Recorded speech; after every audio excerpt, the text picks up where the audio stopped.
নমস্কার বন্ধুরা, আমার চ্যানেলে সকলকে স্বাগত জানাই। সকল দর্শক বন্ধুদের জানাই শুভ বিজয়া, প্রীতি, শুভেচ্ছা এবং আন্তরিক ভালোবাসা। আমার আজকের রেসিপি মতিচুর লাড্ডু।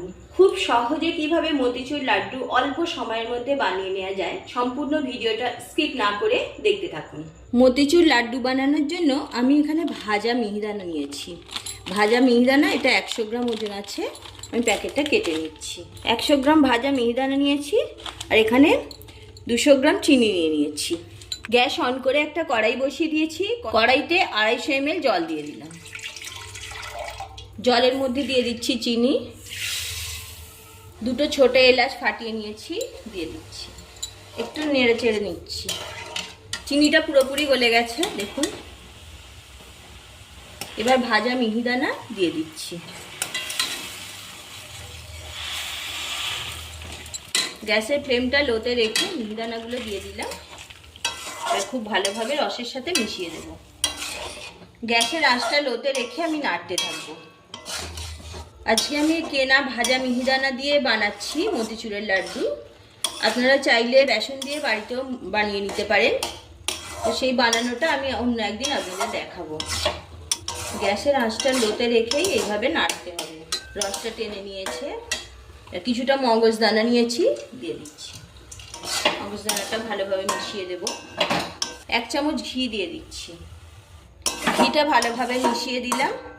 দেখুন কত সহজে তাড়াতাড়ি আমার মিহিদানা বানানো হয়ে গেল। ঠিক এই পর্যায়ে গ্যাসটা আমি অফ করে দিলাম। 10 মিনিটের জন্য ঢাকনা দিয়ে রেখে দেব, একটু ঠান্ডা হওয়ার জন্য। একটু ঠান্ডা হলে আমি লাড্ডুগুলো বানিয়ে নেব। 10 মিনিট পরে ফিরে এলাম। দেখুন কত সুন্দর লাগছে। এখন হালকা ঠান্ডা হয়ে গেছে। আমি কিছুটা নিয়ে নিচ্ছি, যাতে হাতে নেওয়া যায় সেই মতো ঠান্ডা হয়ে গেলেই হবে। কিছুটা নিয়ে এইভাবে লাড্ডু পাকিয়ে নিচ্ছি। দেখুন কত সুন্দর একটা লাড্ডু বানানো হয়ে গেল। এইভাবে খুব সহজে মিহিদানা বানানোর ঝামেলা ছাড়াই আপনারা মতিচুর লাড্ডু বাড়িতে বানিয়ে নিতে পারেন। দেখুন আরও একটা লাড্ডু বানানো হয়ে গেল। এইভাবে আমি সবগুলো লাড্ডু বানিয়ে নিচ্ছি।